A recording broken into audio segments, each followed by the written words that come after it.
ایک پرانے زمانے کے بنے ہوئے قبرستان کا بوڑھا گورکن اپنی زندگی کا سچا واقعہ بیان کرتے ہوئے بتاتا ہے، میں نے اپنا بچپن اور جوانی اسی قبرستان میں گزاری ہے اور اب اپنا بڑھاپا بھی اسی قبرستان میں گزار رہا ہوں۔ یہ قبرستان بہت پرانا ہے اور اس کے حوالے سے کئی قصے کہانیاں مشہور ہیں۔ کوئی کہتا ہے اس قبرستان میں جنات ہیں، کوئی کہتا ہے اس قبرستان میں چڑیلیں رہتی ہیں۔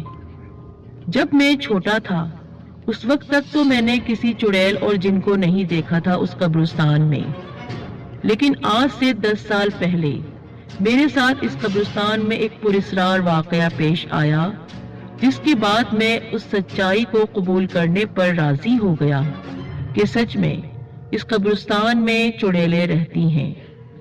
ہوا کچھ یوں تھا کہ دسمبر کے مہینے میں مجھے ایک قبر تیار کرنے کا کام ملا، جس کی تدفین کے بعد نماز عشاء تھی۔ اس دن بارش بھی ہوئی تھی جو کئی گھنٹے جاری رہی تھی۔ شام میں جا کر اس بارش کا زور ٹوٹا تھا۔ مغرب کے بعد میں نے قبر تیار کرنا شروع کر دی اور اپنے کام سے فارغ ہو کر میں میت کا انتظار کرنے لگا۔ میت آتے آتے کوئی 10 بج گئے۔ 10 بجے کا وقت ہو گیا اور تدفین سے فارغ ہوتے ہوتے رات کے 11 بج گئے، جس کے بعد میں لوگوں کے جانے کا انتظار کرنے لگا۔ جب تمام لوگ قبرستان سے چلے گئے تو میں نے بھی اپنا سامان سمیٹنا شروع کیا۔ تمام کاموں سے فارغ ہو کر میں بھی گھر جانے لگا۔ ابھی میں نے آدھا قبرستان ہی پار کیا تھا کہ میں نے دیکھا قبرستان کے اندر مدھم سی روشنی ہو رہی ہے اور کچھ افراد وہاں موجود ہیں۔ اس صورتحال کو دیکھ کر میں نے سوچا ابھی تو قبرستان میں کوئی نہیں تھا، پھر اچانک یہ لوگ قبرستان میں کہاں سے آ گئے؟ معاملے کا جائزہ لینے کے لیے میں بھی اس جانب روانہ ہوا جہاں روشنی ہو رہی تھی۔ جب میں نزدیک پہنچا تو میں نے دیکھا ایک درخت کے نیچے کچھ نوجوان لڑکیاں آگ جلا کر اس کے گرد بیٹھی ہوئی ہیں اور آپس میں نامانوس زبان میں باتیں کر رہی ہیں۔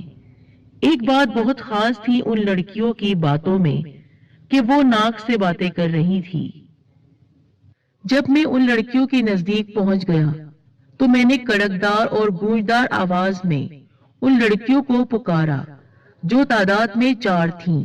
ان سے کہا تم لوگ کون ہو اور اس وقت قبرستان میں کیا کر رہی ہو؟ تمہارے گھر والوں کو معلوم ہے اس وقت تک قبرستان میں ہو تم؟ میری آواز ان لڑکیوں نے سنی انسنی کر دی اور ایک لڑکی نیچے منہ کیے ہوئے منمناتی آواز میں جیسے کوئی ناک سے بولتا ہو دیگر لڑکیوں کو کہہ رہی تھی، دیکھا یہ آ ہی گیا نا ہمارے پاس۔ یہ جملہ سن کر اس کی دیگر ساتھی لڑکیاں اپنی جگہ سے کھڑی ہو گئیں۔ اب جو میں نے غور سے ان کی جانب دیکھا تو مجھے ایسا لگا جیسے میں کوئی خواب دیکھ رہا ہوں، کیونکہ ان کی ناک تھی اور نہ ہی منہ تھا۔ ان کے چہرے پر کان تھے اور صرف آنکھیں تھیں جو انتہائی لال ہو رہی تھی۔ میں نے ان کا چہرہ دیکھا تو میں بھاگنا شروع ہو گیا۔ اب جو میں بھاگنا چاہتا تھا تو مجھے ایسا لگا جیسے کسی نے میرے پاؤں مضبوطی سے پکڑ لیے ہوں۔ میں بھاگنے کی کوشش کر رہا تھا لیکن بھاگ نہیں پا رہا تھا۔ میں اپنے پیر کسی طرح سے بھی آزاد نہیں کروا پا رہا تھا، جس کے بعد وہ جو بھی مخلوق تھیں میرے قریب آئیں اور جیسے ہی قریب آ کر مجھے چھونا چاہا، ان کو ایسا جھٹکا لگا جیسے کوئی شخص بے دھیانی میں بجلی کا تار چھو لے۔ اس کے بعد ایک نے اپنی دیگر ساتھیوں سے کہا کہ یہ کچھ پڑ رہا ہے دل ہی دل میں جس کی وجہ سے ہم اس کا کچھ نہیں بگاڑ پائیں گے۔ پھر ایک لڑکی میری جانب بڑھی، اس نے میرا گلا پکڑنا چاہا اور میرے بازوؤں کو کھینچنا چاہا، لیکن وہ مجھے کچھ نہیں کر پا رہی تھی۔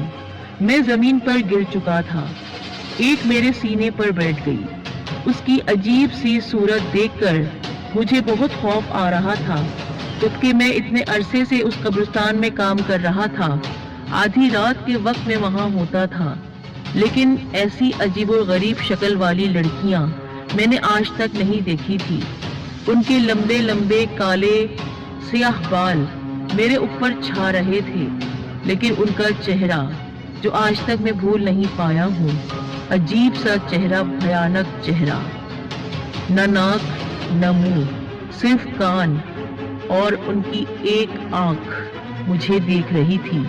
وہ شیطانی عورت میرے گلے کو دبوچ رہی تھی اور اس کے لمبے لمبے ناخن میرے گلے پر زخم لگا رہے تھے، لیکن میں جو ورد کر رہا تھا قرآنی صورتوں کا، وہ مجھے بچا رہی تھی۔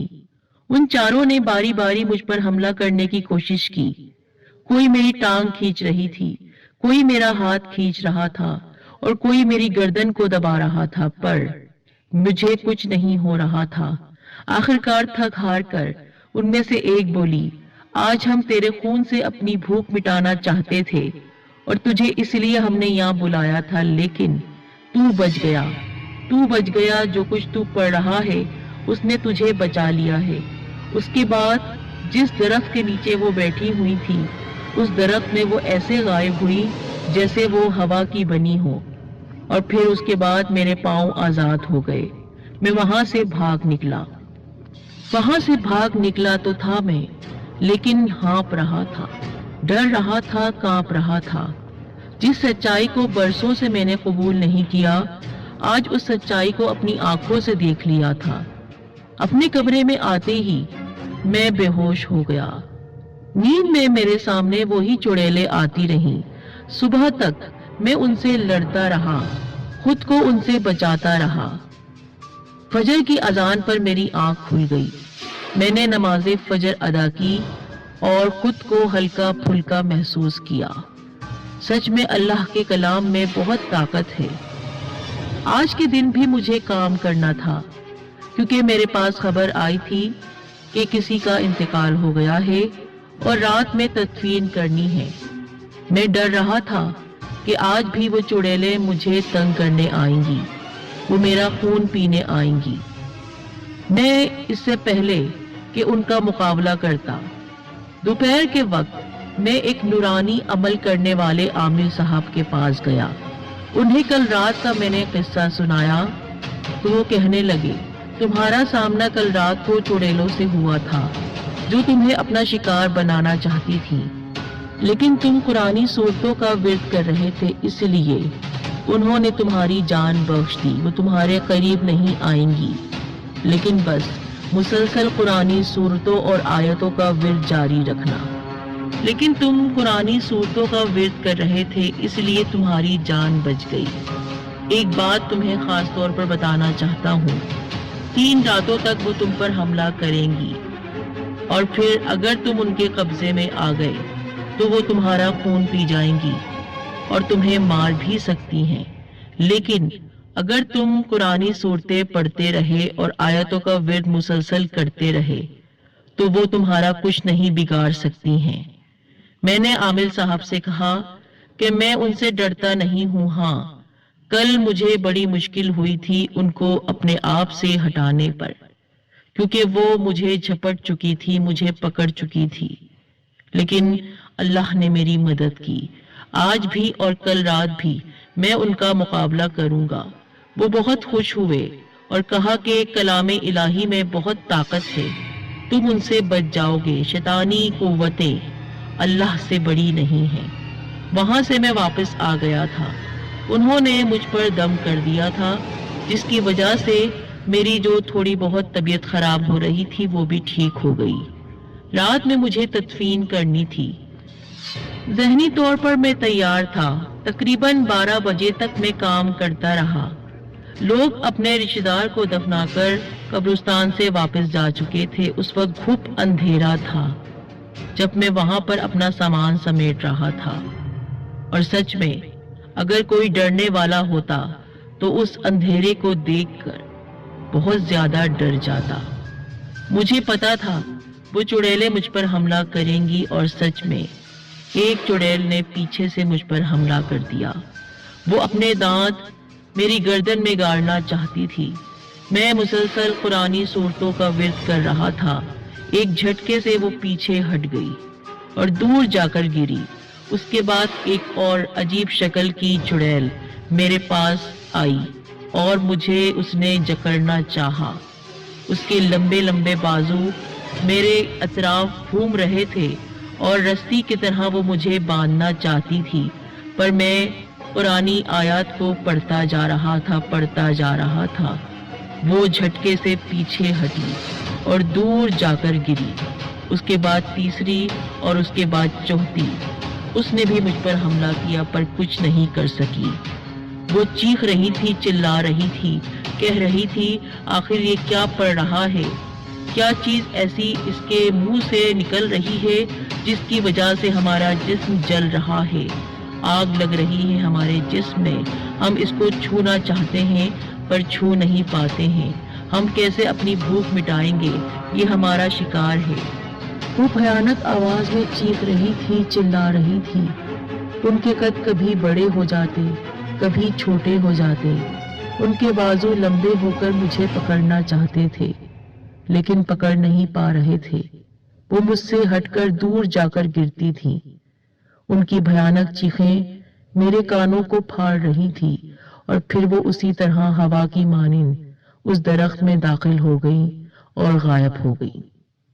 تیسری رات بھی انہوں نے مجھ پر حملہ کیا پر کچھ نہیں بگاڑ پائی۔ یہ سب قرآنی آیات اور قرآنی صورتوں کا ہی کرشمہ تھا کہ میری جان بچ گئی، ورنہ وہ میری خون کی پیاسی تھی۔ جس طرح چالاکی سے انہوں نے مجھے اپنے پاس بلایا تھا پہلی رات، اگر میں قرآنی آیات اور قرآنی صورتوں کا ورد نہیں کر رہا ہوتا تو وہ مجھے مار ڈالتی۔ میں بچ گیا تھا۔ 10 سال گزر گئے ہیں اس واقعے کو، لیکن آج بھی وہ بھیانک چہرے، ان عورتوں کی وہ بھیانک چیخیں مجھے یاد آتی ہیں تو کئی راتوں تک میں سو نہیں پاتا ہوں۔ میں ان راتوں میں بھی سو نہیں پایا تھا، لیکن اللہ کا کرم ہوا کہ انہوں نے میرا کچھ نہیں بگاڑا، پر ان کے وہ خوفناک بدصورت چہرے مجھے یاد آتے ہیں۔ وہ 4 چڑیلیں جو مجھ پر حملہ کرنا چاہتی تھی، اس کا